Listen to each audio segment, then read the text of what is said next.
Afternoon. Now, I want to thank everyone for coming. Special thanks to Senator Murray and Senator Padilla, but particularly Senator Butler for joining us today. We are thrilled, just thrilled, delighted, feel great to have Senator Butler join us here today, but as a Senate Democrat at lunch and as a vital and active member of our caucus, we sat down. We knew each other before from Emily's List, but we sat down and talked for 45 minutes, and boy, was I impressed. Senator Butler is going to be a great senator. And before we get more to Senator Butler, I want to speak a bit about her predecessor, my dear friend who we deeply miss and love, and that is Senator Feinstein. As we all know, Dianne was such a force in the Senate. She came during the Year of the Woman, 1992, right alongside Patty Murray.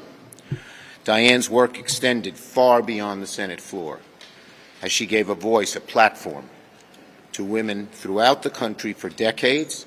Dianne didn't just push doors down that were closed to women. She held them open for generations of women to follow. She gave a voice, a platform, a model for women across the country who aspire roles in leadership or public service, who want to leave their own mark on the world, who want to make this country a better place for others. Today there are 24 women serving in this chamber, and every one of them would admit they stand on Dianne's shoulders. Her impact extended far beyond the Senate floor and far beyond politics itself. And the sign of a leader is someone who dedicates the whole of their spirit for a cause greater than themselves. The sign of a hero is someone who fights for others, who endures for others, no matter what cost, no matter what the odds. And the sign of a friend is someone who stands by your side to fight the good fight on good days and on bad days, too. Dianne Feinstein was all of these and more. A friend, a hero for so many, a leader who changed the nature of the Senate and the fabric of the nation. She made America a better place. As the Senate mourns this tremendous loss, we are comforted in knowing how many mountains Dianne moved, how many lives she impacted, how many glass ceilings she shattered along the way. America is a better place because of Senator Feinstein. Today, tomorrow, many of my colleagues, Democrat and Republican alike, will go to California and mourn together and say our final goodbyes. It'll be my honor, a sad, tearful, and great honor to speak tomorrow at her memorial. Also joining us tomorrow will be her successor, the brilliant and accomplished Senator Butler. Senator Butler, standing on Senator Feinstein's shoulders, makes history of her own as the first openly LGBTQ senator of color to serve in this body. Senator Butler has dedicated her life to serving others and advocating for families, particularly women and girls, across the country. And finally, to our colleague, I know these last few days have felt like a whirlwind. I know it seems like there's a million things to do and so little time to do them. Rest assured, we're here to help you. Senator Murray. Thank you, Mr. Leader. I've been really lucky enough to serve with Dianne Feinstein since the start of my time here in the U.S. Senate, after we were both elected in the so-called Year of the Woman, when there were finally, after a long time, 6 of us in the United States Senate. So 24 sounds pretty great to me. We still have work to do. Senator Feinstein was truly one of a kind, and right from the very start, she really stood out to all of us here as someone who came here to be a voice for her constituents and values. And whether it was gun safety or abortion rights, she was tough as nails and ready to face down any of those guys here in the Senate. She was really a role model and set an example for all of us on how to conduct yourself and to stand strong for what you believe in. She showed America that women did belong here in the United States Senate and that our voices were needed. She was a hard worker who would never give up or stop talking to the people that she disagreed with, which is why she often made so much progress that seemed impossible.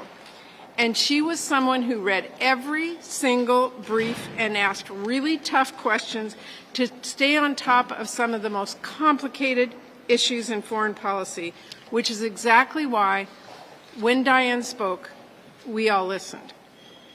Look, I'm not going to list all the legislative accomplishments of Senator Feinstein. There are far too many, and you've heard people talk about them.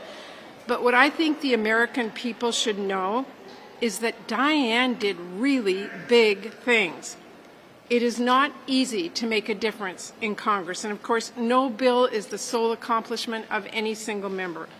But there is no question Diane made waves in this country, that her personal story and how she communicated what she had been through when her colleague was assassinated had a real impact.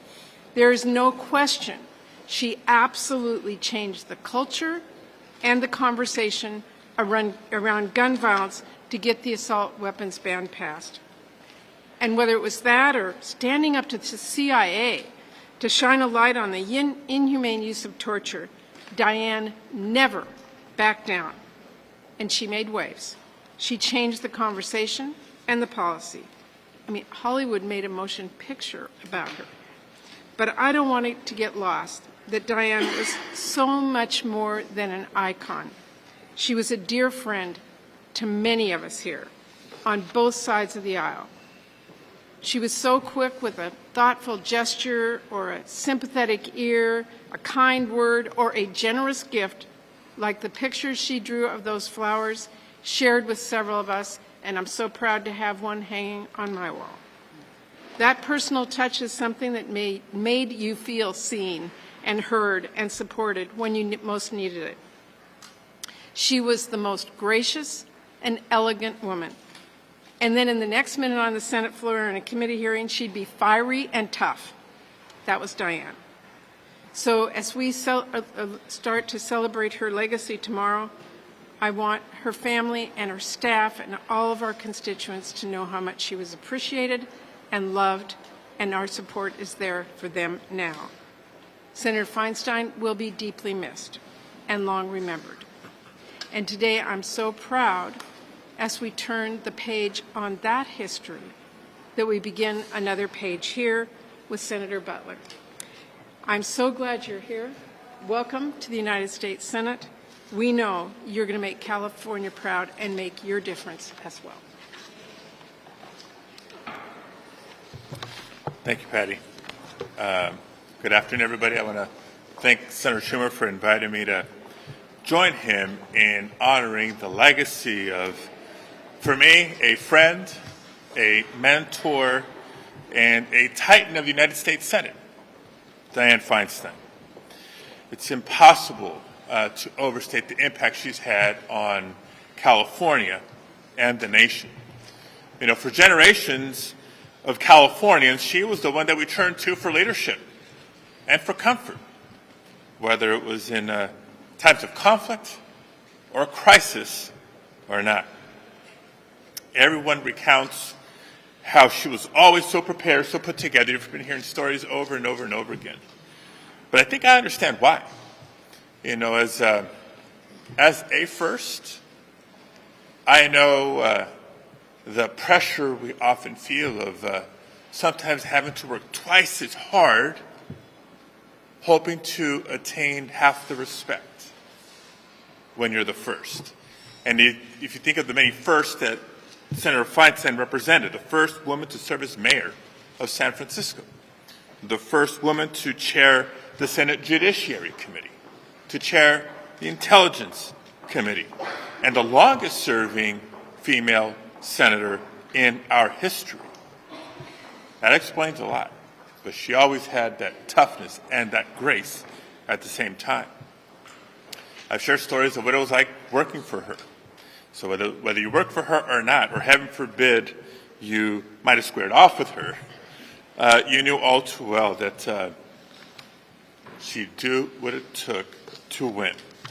No issue is too small, no challenge too great. From the landmark assault weapons ban, to taking on her own party even, to disavow torture. from fighting discrimination against LGBTQ Americans and standing up for reproductive rights, to protecting victims of trafficking and combating violence against women. The list is long. It would go on and on and on. But there's one aspect of her legacy that I particularly want to highlight for not just the American people, but particularly young Americans and young Californians. I don't think the full appreciation and recognition is there yet of what she did to help protect the iconic landscapes throughout California, from forests to deserts, utilizing the federal powers of national monument status, national parks status, to protect public lands for future generations. It's been a tremendous gift for me as I reflect on my time with her when I was on staff, calling her boss, calling her senator. I didn't want to be reprimanded. As a young elected official, calling her a mentor and calling upon her advice and counsel regularly. To one day calling her a colleague, and most importantly, a friend. Just a few days ago, Senator Feinstein made one last trip to San Francisco, her home, where people there still think she's the mayor. She'll be the forever mayor of San Francisco. But what she's left behind for myself and for our newest colleague, Senator Butler, is probably the highest standard you can think of what it means to represent California, how to serve the people of California, and how to be the best senator you can be for the sake of our country. Our hearts are with her daughter, Catherine, and her entire family. We miss her. We will continue to miss her. And now it's my honor to bring to the podium her successor, someone I'm proud to call a friend. We've only known each other since 2009, but in that time, through various positions that she has held, that I have held, we haven't just done a lot of work together on different issues, but we have developed a friendship. I know her passion, I know her strategic mind, and she is a tremendous blessing to now be serving in the United States Senate. Senator Laphonza Butler. Good afternoon. I am just honored beyond belief to be asked by Leader Schumer today to offer some reflections on just my first whole day standing in, sitting in the seat of Senator Dianne Feinstein. As mayor, she of San Francisco, first woman mayor of San Francisco, to come into the United States Senate in the Year of the Woman, to lead all of the legislative battles that you have heard and have read over the last few days, and just here today. Senator Feinstein is an example of the gift of Emily's List. She had the courage to want to run. She worked hard to win, and when she won, she did the work to change the world. And to be able to sit in her seat, knowing that I will never be able to fill her shoes, is the honor of a lifetime.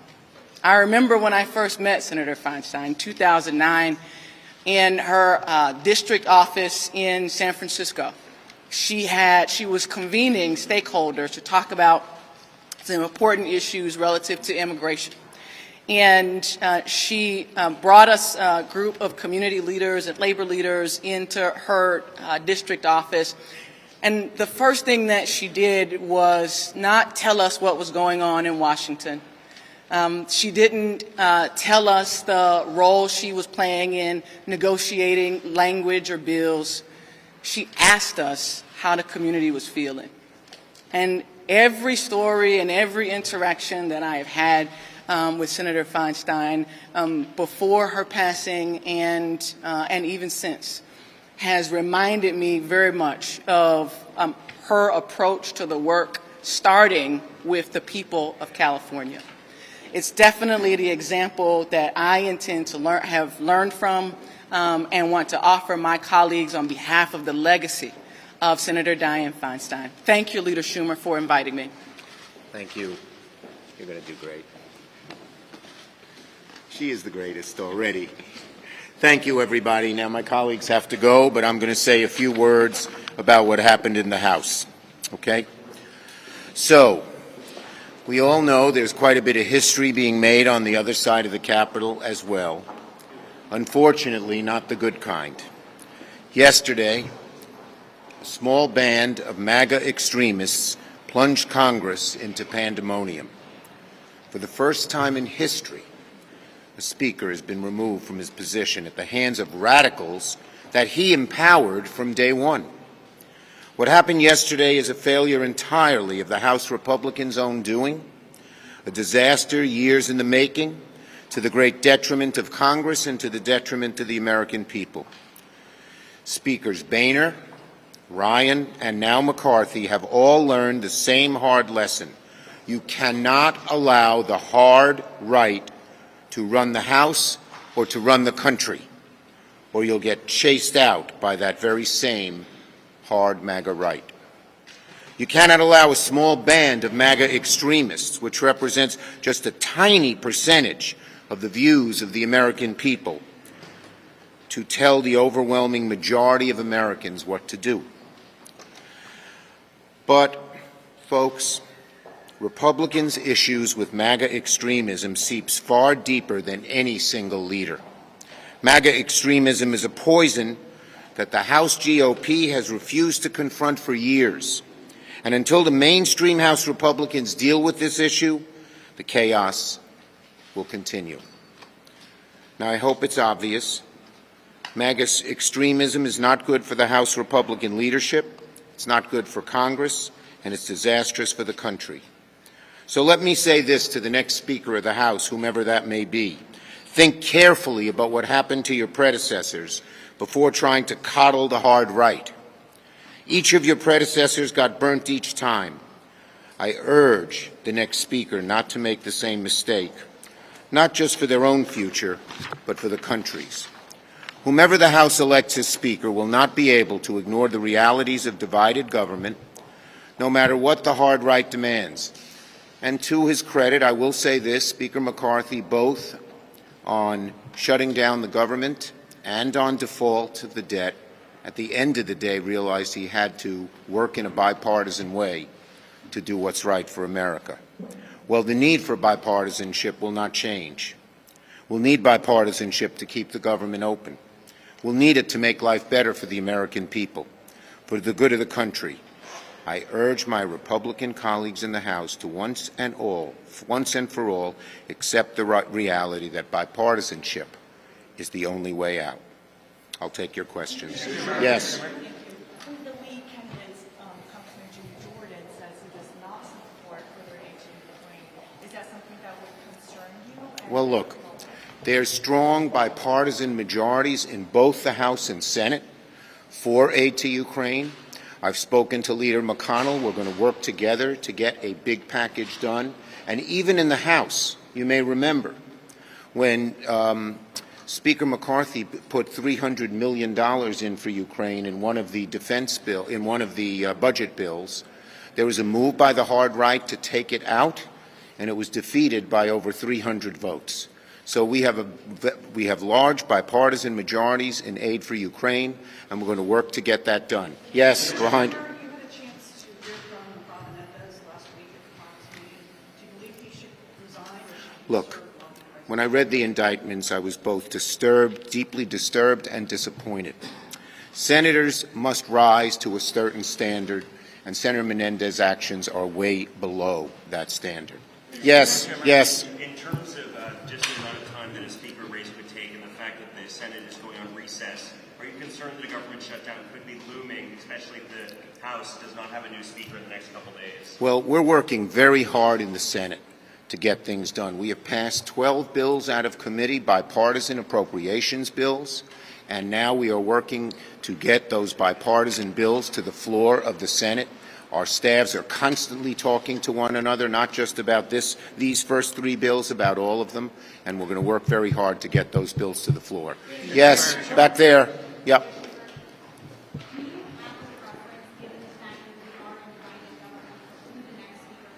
Yeah, Hakeem Jeffries. Yes. Given your praise of Senator Butler, would you endorse her Senate run if she chooses to run? Look, that'll be up to her whether she runs. Thank you, everybody. In the minibus.